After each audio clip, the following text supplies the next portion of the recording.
Hello, namaste. This is Timothy, and it's January 20th, 2016. I don't know how much battery is on this camera, so this is going to be informal, and we're going to try to be quick. Okay, so we've got a full moon coming up this weekend. We've got Mercury retrograde going on. We've got Sun moving into Aquarius today. And you know, the astrology is that there's not that much technical aspects forming throughout the next couple weeks, yada, yada, yada.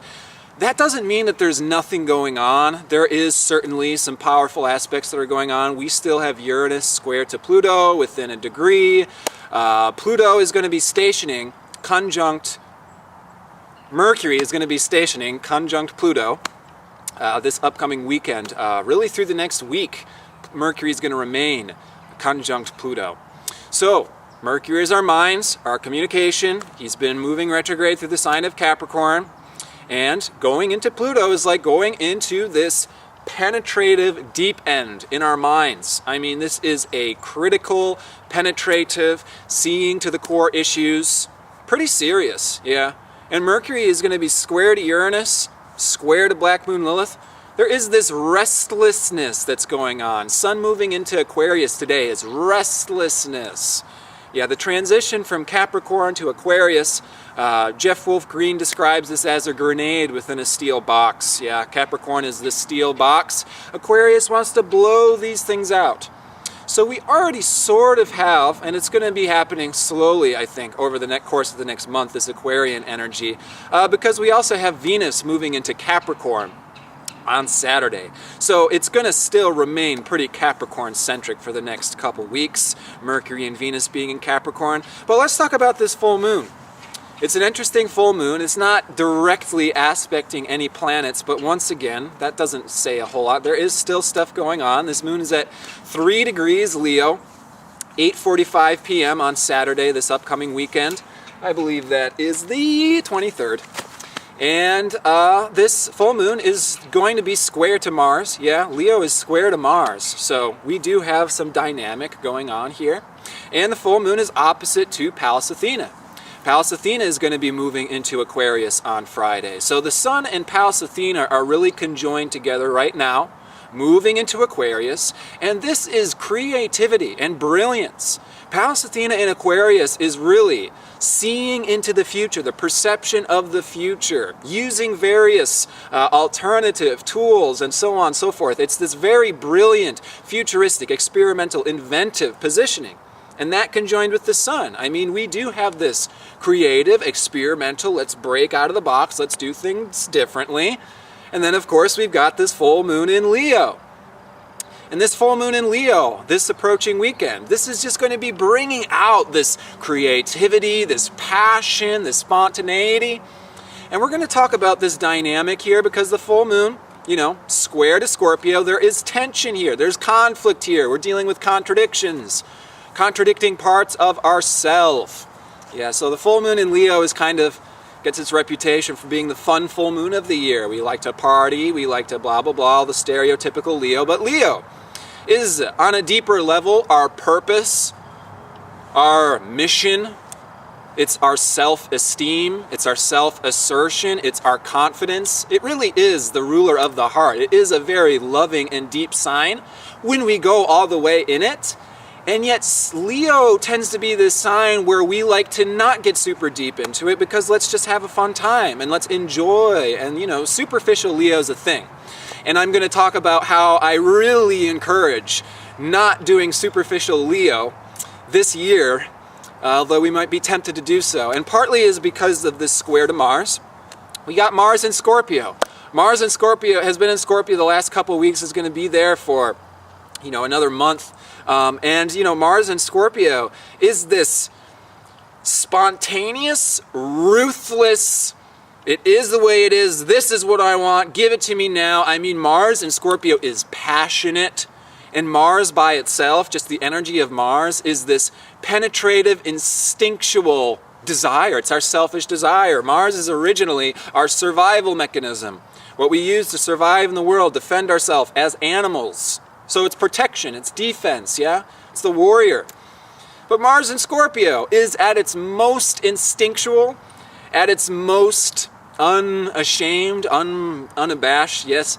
So, we can get some tempers, we can get some emotions, we can get some, I don't care, this is what I want to do, this is what I'm going to do now, I don't care about your feelings. I mean, this is the time with Mars and Scorpio where all of the repressed stuff that we thought we could sweep under, oh, I'm so much more advanced than that. Oh, I'm a little annoyed, but I'll just won't say anything. And then, yeah, oh, well, I'm a nice person, I'll just sweep it under. Well, Mars and Scorpio just makes all this stuff come up.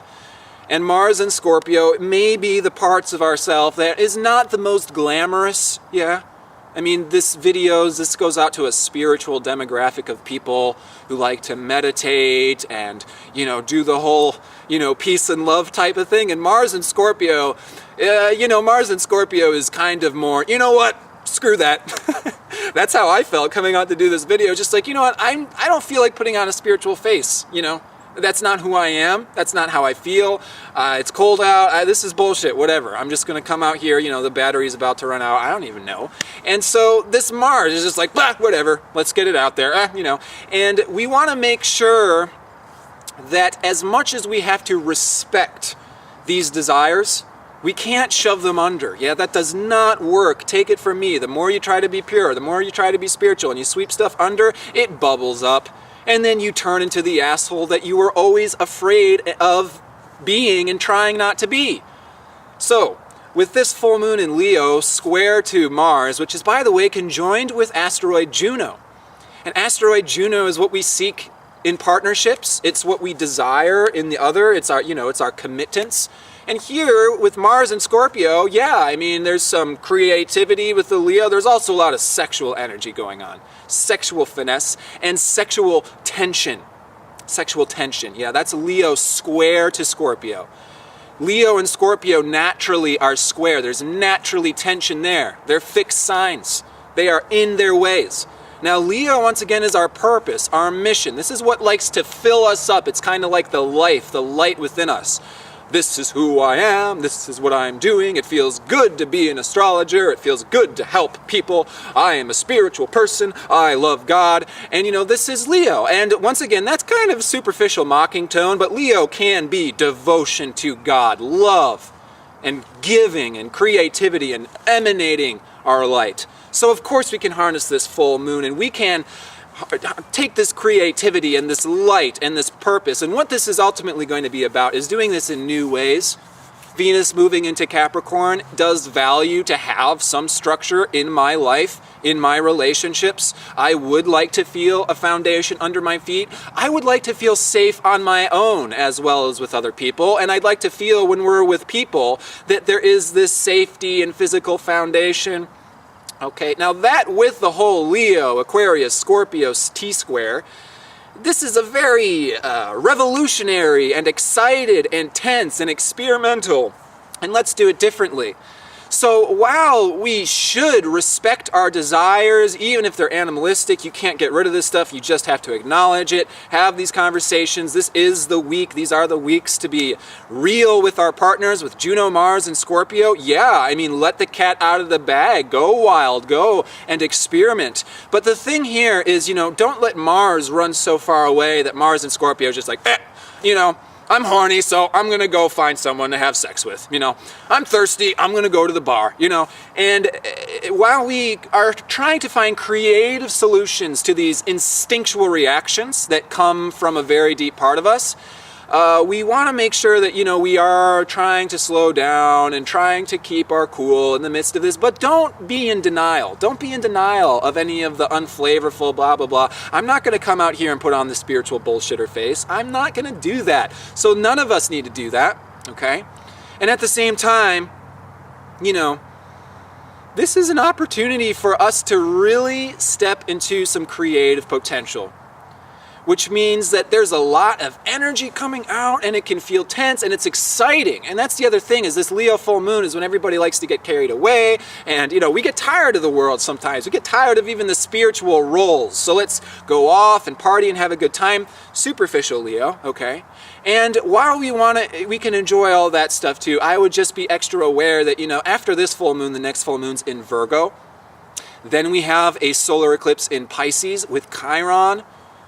I mean, we're in this in-between time, and so there's this kind of, there's this more freedom and energy, and there's a lot of physical energy, and we can, create and experiment, try new things, and let's enjoy it through this next month. Aquarius is about a grenade in a steel box blowing out and doing things differently. Liberation is really the high octave.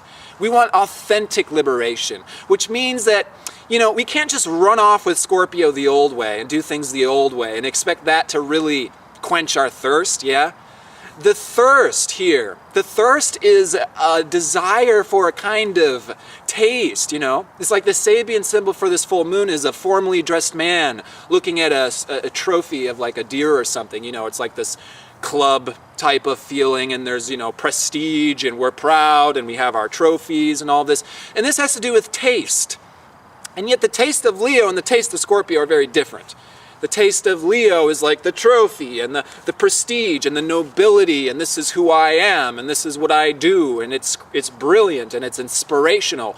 And then the taste of Scorpio is, that's bullshit. Who gives a shit about your trophy? Who gives a shit about how you're dressed? Who gives a shit about the audience and, your blah, blah, blah, being the Mr. Perfect? Let's be real. Let's let the animal out. Let's party, blah, blah, blah, So there's different tastes, yes, and they're coming from different sub-personalities within ourselves. And, there's some possibility here for tension.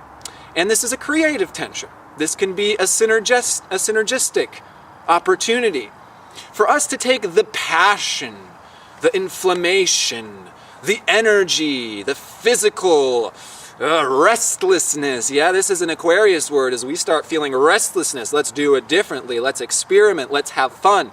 And so we can harness this energy, and we can try and bring it forward in a way to kind of unite these two different opposing tastes. Yeah. The taste to, for example, feel good in ourself, and then there's the desire to feel like we're functioning together with a firm foundation, Venus and Capricorn. Oh, I want to feel like I have my life together, but not so together that I feel like I'm restricted to a cookie-cutter definition of who I am, the expectations and obligations of society, etc., etc. So I think that we're starting to get a grip on some of this energy. Sorry it had to be a quick ridiculous video this time. I don't know if the camera's even still running. But we got Mercury stationing direct Monday, January 25th, conjunct Pluto, square to Uranus. There is this deep penetrative mind, and we can have powerful conversations. Let's keep in mind that all this energy and all this stuff, it's very important for us to acknowledge, because this is an opportunity for us to liberate stagnant old patterns, liberate areas where we felt confined into little boxes before. We can liberate these parts of ourselves now, okay? But in regards to all that, we don't want to get too ahead of ourselves. And that's the forewarning for the next couple of weeks, is we don't want to get too ahead of ourselves. Oh, we just go off and join this club and we can do whatever we want now. Every Friday, all you can drink, we're on the golden, it's like everything, So, in a couple months, there's a solar eclipse in Pisces, very, very powerful. Then a lunar eclipse in Libra. It's this very healing, our core spirituality. It's going into the past and healing the last age. So we do want to keep ourselves aware of the big picture point of view. We don't want Mars and Scorpio to just run show and ruin our relationships and be the asshole. And I don't care about you today because I'm tired of it. I'm doing what I want. Trust me. It's hard not to be that sometimes. And at the same time, it's very important to initiate conflict when it's necessary. It doesn't mean you have to be an asshole. Conflict doesn't mean we're fighting. Conflict means, you know what, I have desires and you have desires, and maybe they're not in perfect harmony yet. And it's not going to come into perfect harmony until we acknowledge our opposing desires, opposing tastes. So get it all on the table. Play some games. Enjoy some stuff. Create. Yeah, this is a creative time. This is a time where we can build new patterns, and we can build, this is taking lemons and turning it into lemonade, okay? So we can keep our chin up, we can be fueled by all of this, and we can hopefully liberate ourselves in a healthy way. Not getting too far ahead of ourselves so that we run off into delusional land and we trip over ourselves, but let's liberate ourselves in a healthy way. Leo is the inner child who wants to get on the horse and ride. Let's give the inner child what it wants. The inner child. What does the inner child really want? Mars and Scorpio might have the, oh, this is what I want. Here we go, it's a beer. Oh, here, this is what I want. It's boobies. And you know what? Let's take that instantaneous animal reaction and let's maybe listen to it for a second. You know, don't ignore it. Don't say, oh, that's bad. Oh, sinful person. Not good things that we want. But at the same time, what is this saying about my inner child? What is this saying about what I didn't receive as a child that I want boobies? Yeah, there's this whole, I mean, it goes deep. Sexual energy and creative energy is one and the same. We need to acknowledge these things and get into the core. Mercury over Pluto is let's get to the core issue. It's not the superficial, instantaneous quick fix. There are reasons beneath the surface why we have these desires, why we have this energy, why we have this reactivity, and let's tune into that inner child who wants to play, who wants to feel warm, who wants to get on the horse and ride. Give that child some freedom to play. Give that child some new art supplies. Give that child the opportunity to write comic books or play a new instrument or do whatever. Go onto the playground and play with your kids and don't feel bad about it. We have to start adjusting all of these different facets to give our inner child safety, to give our own desires safety, and simultaneously feel like it's all contained, it's all okay. We can be liberated and simultaneously we don't have to get rid of our family, rid of our home, rid of our structure, rid of our job. Yeah, we can still feel that there is a solid level of foundation beneath our feet, even as we talk about these things, even as we experiment, even as we let the cat out of the bag and explore. It's exploration that we are doing together. So I am absolutely wishing you all the best in this exploration. So much love to you and your beloveds. Namaste.